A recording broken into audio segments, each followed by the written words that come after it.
Bonjour et bienvenue dans une nouvelle vidéo. Aujourd'hui, on se retrouve pour ce vlogmas. On va aller rencontrer Marie. Alors, je dis rencontrer, mais finalement, moi, je l'ai déjà rencontrée au préalable parce qu'on avait besoin de discuter et d'échanger ensemble pour voir un petit peu le projet de cette vidéo.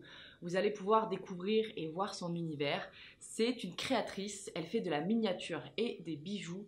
Et là, tout de suite, je vais me rendre à son atelier pour qu'elle puisse un peu nous montrer comment elle fabrique toutes ces belles petites choses. Et ensuite, on ira à l'espace où elle vend ses créations. Et puis voilà, vous pouvez la retrouver sous le nom de Atelier Lyonnais sur Instagram. Mais en attendant, on est parti pour aller voir son atelier. C'est parti!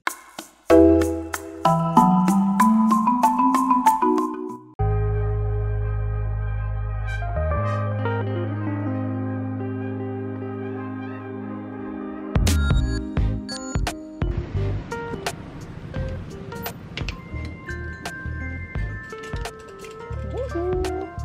Je viens voir Marie. Ah ben, ça tombe bien, c'est le sujet. Ben, si t'es en train de bosser, continue ce que t'es en train de faire. Hein. Ouais, j'ai un truc dans le four parce que il faut que ça parte en... Très rigolo dit comme ça. J'ai un truc dans le four là. Avec en plus un thermomètre qui fait penser à Ah ouais, putain, j'avais pas vu. une minuterie. J'ai pas introduit, mais on est dans ton atelier du coup. C'est les coulisses. Que la partie de fabrication, c'était un peu moins de temps comparé à la partie de communication en général. Oui, sur le temps de travail, Ouais. la partie création, c'est vrai. C'est moins de la moitié, ça a l'air d'être l'essentiel effectivement de l'entreprise, mais c'est en temps, c'est moins de la moitié. Et le reste, ça se répartit du coup dans la communication, le temps de présence en boutique. Ouais. Qui revient quand même en boutique, j'y suis presque 8 heures par semaine en moyenne. La communication, la compta, les réponses des mails. Ah mais t'as des petites plantes aussi. Oui, elles arrivent à survivre. Il y a des... Oui, il y en a là aussi, hein. Des petits chlorophytum, Tradescantia zébrée. Et un peu d'abord. Ah oui. Dont une qui est en train de fleurir.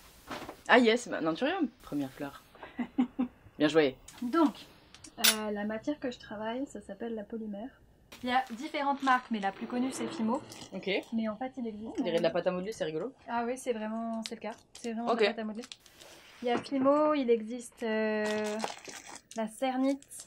Ah, donc là, il y a déjà un petit arc-en-ciel, et puis il y a un autre en dessous. Les tiroirs de Mary Poppins. Tu vois, là, il y a une autre marque. Ça, c'est Primo. Ok. Cernite et puis Sculpey. Donc, Ok. c'est vraiment des... C'est des différences de matière ou en cuisson ou... Non, c'est le même principe en termes de matière. Elles ont quand même chacune des propriétés. Et, Ok. et c'est pourquoi d'ailleurs j'en ai des différentes marques. Ok. Par exemple, celle-là, elle a des petites paillettes à l'intérieur. Et clairement, elle n'existe pas chez Fimo, par exemple. Ok. Fimo, c'est la plus connue en France, celle qui est la mieux distribuée. Donc c'est vrai que, quoique, c'est en train de changer. Mais quand j'ai commencé, en tout cas, c'était Fimo. Donc c'était plus facile à trouver. Et du coup, C'est un peu la rêve, quoi. J'ai l'habitude de travailler avec celle-là, mais pas que. Ça dépend vraiment des différentes... par exemple, ce tiroir, il est dingue. Là, celle-ci, elle est magnifique. C'est un peu bronze, pailleté. Donc ça, c'est les pains quand ils sont... On les appelle les petits pains. Oui, c'est les pains. C'est drôle. Après, quand c'est travaillé, j'en ai des bouts qui traînent, ça finit par là. Donc des morceaux de la pastèque, ça... c'est les couleurs de la pastèque quand il me reste des morceaux. Et ensuite, quand j'ai plein de morceaux, je les regroupe par couleur et j'essaye de retrier, et tu refais mélanger et de refaire des nouvelles couleurs. Bon, ça va. Ça a l'air d'être un souk organisé en vrai. Oui. Quand je prépare un objet, généralement, il me reste, que je fais mon mélange de couleurs, il me reste du coup ma couleur mélangée. Donc je sais que c'est mes tulipes. Et ça vient dans les deux autres tiroirs. Ils sont rangés par ordre alphabétique parce que c'est plus pratique.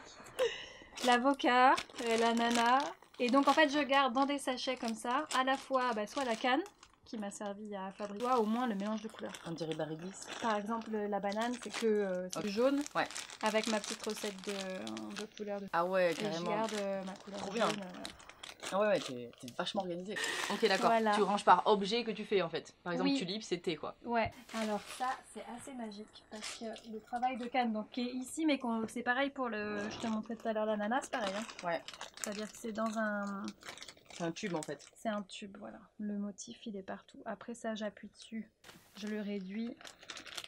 ça devient ça. Ah ouais, d'accord. La même, Ouais, ça. mais plus fin. Ah ouais, c'est grave divisé. Ok. Et donc c'est pareil pour ça, pour ce travail-là. Ça, c'est archi. C'est fou ça. Et on part de là. Donc, tu fais ton motif d'abord au préalable en dessin. Oui. Ok. Et là, ça m'aide. Ça, par exemple, c'est cette partie-là. En plus gros. D'accord. Mais c'est cette partie-là. Ensuite, donc, je construis mon carreau. Il en manque un bout parce qu'évidemment, j'ai coupé cette partie qui n'allait pas être exploitable. Mais il est là. Une fois que je lui ai mis du blanc autour, que j'ai rajouté ça là-haut. Ensuite, ça, je vais appuyer dessus de cette manière-là, dans ce sens-là et dans ce sens-là. Et ça va se réduire. Et ça va devenir donc après un petit carreau. Enfin, la même chose mais petit. Ça, je vais encore appuyer dessus comme ça pendant plusieurs minutes, voire des fois il me faut 1 heure pour réduire un gros carreau. Et ça garde de ouf le motif à chaque fois ou des fois ça Eh ben non, des fois ça se déforme. Okay. C'est pas toujours voulu, mais ouais. Des fois c'est pas grave, je veux dire. Des fois c'est embêtant. Ensuite ça, je vais le recouper, je l'ai recoupé en 4 et je les ai installés les uns à côté des autres en kaléidoscope comme ça. C'est cette canne là x4. Ah ouais. Et ça, ensuite, je l'ai encore allongé et je le mets en 8 parce que c'est comme ça que je l'utilise au final sur mes bijoux. En longueur en fait. Ça termine, oui, et puis surtout que là, elle est pas carrée, il y en a 8. Tac. 1, 2, 3, 4, ah ouais. 8. Et c'est ça ensuite que en fait, c'est de la réduction en permanence, jusqu'à ce que tu aies ton tube pour pouvoir réaliser ton... Oui, et après ça, je vais le trancher très finement. Je le pose sur une plaque de fond. Donc là, c'est de la pâte de récup avec un peu de noir. Ok. Voilà. Et j'ajoute à côté une autre partie en couleur. On obtient ça. Ah ouais, c'est dingue. Et donc là, il faut imaginer qu'il y avait la bande, avant d'emporte-piécer, il y avait cette partie. Donc ça marche sur ce... Et donc ça, c'est vrai que lui, il part pas dans les tiroirs parce que j'ai trop peur de le déformer. Ouais, bah j'imagine. Avec la précision du dessin qu'il y a dessus. Et du coup, celle-ci, ça m'a servi à faire une canne multicolore. Qui est... Ah ouais, t'en as plein là. Là, il y en a... Oui, là, c'est un carré carrément. Donc, je crois qu'il y en a 16. Je l'emballe bien parce que du coup ça sèche et que une fois que c'est sec c'est plus difficile à exploiter. Vraiment comme la pâte à modeler. Super. Ah ouais, trop bien. C'est fou. Très drôle de les voir à côté comme ça. Genre tous rangés les uns à côté des autres. C'est beau tout hein, propre, comme ça. Ouais. Ah ouais, d'accord. Oui, mes paires de boucles elles sont toujours symétriques. Oui, parce que du coup tu fais des boucles d'oreilles, on va dire avec des formes plus communes. Voilà, il y a une collection qui est un peu, on va dire féminine, colorée, qui ont un style mais qui peuvent avec des formes arrondies, faciles à offrir, quoi, on va dire. Et puis il y a la deuxième partie Et après, il y a du modelage miniature qui se sépare en 2 parties, à savoir la nourriture miniature et les fleurs. Des broches petits pois en cours. Il faut que je fasse cette partie-là, que je colle là. Je vais cuire en fait le support de broche avec, donc il faut que je l'installe. Ok. Voilà, ça c'est les broches. Ça c'est ma petite canne, mon avocat, il faut que je fasse le dos. Et après il repart en cuisson, on peut le faire cuire plusieurs fois. Il n'y a pas de limite de cuisson? Non, pas vraiment. Ah ouais? Ouais. Okay. On peut faire autant d'étapes qu'on veut. Ah, c'est cool. Là par exemple, ça devient vraiment dur en fait après. Oui, là et encore elle est pré-cuite, mais elle est déjà résistante. Et ça casse si on tombe ou? Non. Ça casse si on prend une grosse pièce et qu'on essaye vraiment de la tordre en 2. Mais en fait ça reste souple. Par exemple, grosse pièce quand même. Ouais. Ça reste un peu souple. Ok, d'accord. C'est malléable en fait, mais il faut pas non plus forcer. Voilà. Et donc après, de là dans les fleurs notamment, j'étais sur les petites tulipes. C'est vraiment une histoire de modelage. Je me sers de ça, qui est un laminoir, qui ressemble un truc avec lesquels à une machine à pâte. Oui, c'est ça que j'allais dire. On appelle ça aussi une machine à pâte. Laminoir, ça fait un peu plus professionnel, mais c'est la même chose.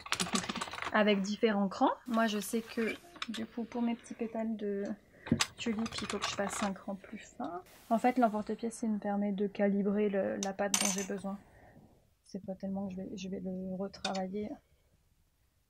C'est plus pour savoir voilà, la matière pour pas que ce soit plus gros et que d'une tulipe à l'autre ce soit à peu près. Mais c'est pas des outils indispensables. Le plus indispensable pour moi c'est vraiment un cutter, ou une lame. Le rouleau c'est vrai que c'est bien, la machine et ça on va dire quand même que l'aiguille c'est pratique. Et après j'ai tout un tas de petites aiguilles. Donc là, sur mes petites tulipes je mets 2 pétales.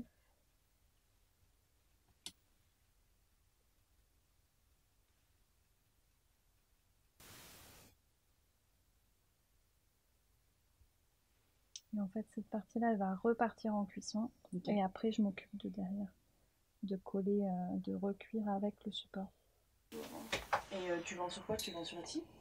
Non, je vends sur mon site. Ah, t'as un site directement. directement. Et tu fais ça depuis combien de temps?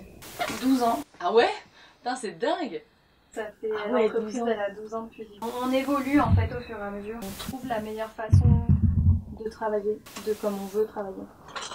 Et chaque créateur est différent, parce qu'il y en a qui aiment justement beaucoup être en marché, le côté l'adrénaline et l'énergie que ça demande, ça leur correspond bien. En plus d'être au contact des clients tout le temps. Que moi, la boutique, le côté un peu chez moi, une fois par semaine, j'aime bien. Et puis collectif aussi, parce que c'est une boutique collective, Cobalt, et du coup, ça demande aussi du travail en équipe. Finalement, avoir des collègues, voilà, en fait. c'est ça. Oui, exactement. Je les appelle mes collègues alors qu'on est toutes indépendantes. Ouais, bah parce qu'en fait, c'est l'artisanat et c'est une grande famille. Le prof du créa... Ouais, c'est ça. Ouais, mais ouais. tu travailles souvent toute seule et le fait d'aller travailler avec d'autres personnes et d'avoir un collectif, je trouve que c'est super cool. Oui, et j'avais pas ça au début. Justement, les premières fois que j'ai fait des marchés et que j'ai rencontré d'autres créateurs, ça a été vraiment une révélation. Ouais. Et la question qu'on va sûrement poser en commentaire, donc je te la pose avant. Oui. Pourquoi la nourriture? Même si on en a déjà un petit peu parlé, tout le monde ne sait pas encore. Parce que c'est ma passion. Parce que j'adore manger. Clairement, c'est vraiment un truc vraiment central dans ma vie, on va dire. Souvent, on m'a demandé aussi pourquoi tu fais pas de la cuisine. Ouais. Du coup, au contraire. Alors là, pas du tout. Parce que je pense que justement, le travail qui serait lié à ça, c'est-à-dire les horaires décalés, confronté potentiellement à du gaspillage alimentaire, c'est des questions qui m'étaient... Voilà, j'y ai réfléchi, mais absolument pas, quoi. Je suis à 1000 lieues d'en faire un jour directement mon travail. Et tu cuisines chez toi ou pas? Ouais, beaucoup. Ouais, bah, j'imagine. Ouais. Et est-ce que c'est en cuisinant que ça t'inspire tes miniatures ou en faisant des miniatures que ça t'inspire des recettes? Non, alors pas dans ce sens-là. La miniature m'inspire pas la cuisine parce que du coup la miniature, je le vois maintenant vraiment d'un point de vue complètement technique. Ok. Totalement détaché du goût que ça a, de la texture, du côté sensoriel de manger. Pour moi, c'est comment je vais faire le vert du petit pois. Donc ce vert-là, ça va être du jaune, beaucoup de jaune, enfin un peu moins de bleu, quel bleu. Enfin, je le vois vraiment comme ça, plus du tout dans l'idée. Qu'est-ce que c'est bon un petit peu.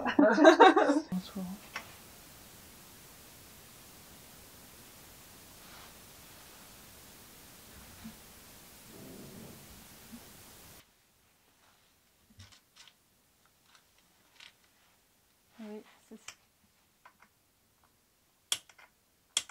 Ça saute. Oui. Je ne serais pas calibrée, mais moi ça l'est. Je mets une couleur de chaque. Je mets sur la moitié du donut.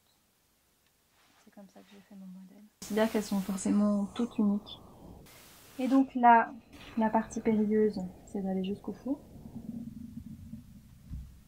Ah non mais ça colle vraiment trop ce truc. Hop.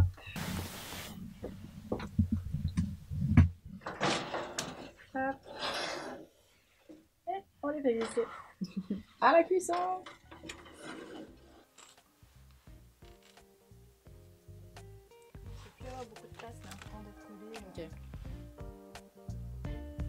Puis j'ai laissé Marie continuer son travail de petite main et on s'est retrouvés l'après-midi pour découvrir l'endroit où elle vend ses créations, à Cobalt, dans les pentes de la Croix-Rousse.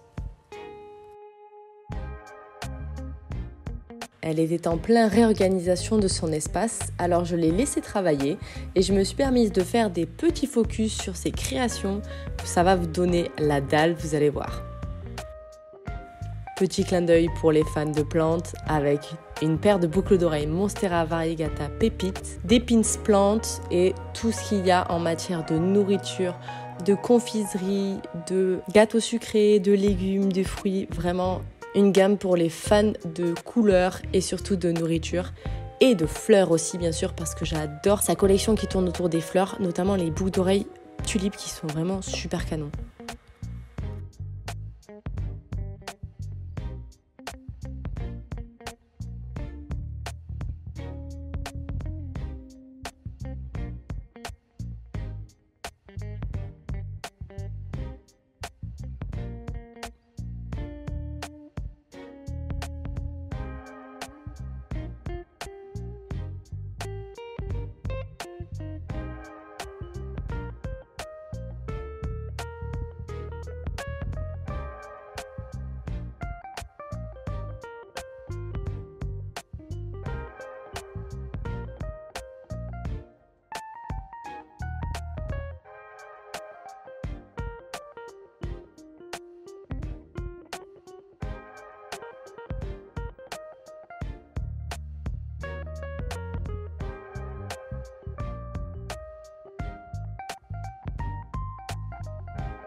Je viens de quitter Marie de l'atelier Lyon suite à la visite après son atelier de l'espace où elle vend en fait toutes ses petites créations. J'ai trouvé ça très mignon et elle a beaucoup de choix aussi et je trouve que c'est vraiment cool d'avoir autant de choix en fait dans sa boutique et de pouvoir montrer en fait toute la capacité de son art, j'ai envie de dire. C'était vraiment cool à découvrir. J'étais très curieuse de voir un peu comment ça fonctionnait et puis elle a vraiment une façon de travailler qui est très calme, très posée. Je pense que ça va avec sa personnalité, même si je ne la connais pas, vu que je l'ai rencontrée et que je l'ai vue que 3 fois. Mais en tout cas, j'ai kiffé ce moment avec elle.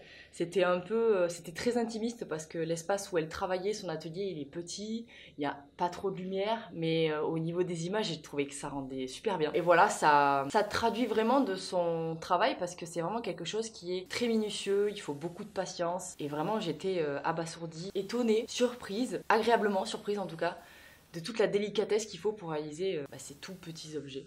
Merci beaucoup Marie. J'espère que ça va être retranscrit en images parce que vraiment c'est un univers que je connaissais pas du tout et j'ai été vraiment espantée par la façon de faire et la minutie qu'il fallait pour faire ça. Bref, j'espère que ça vous a plu.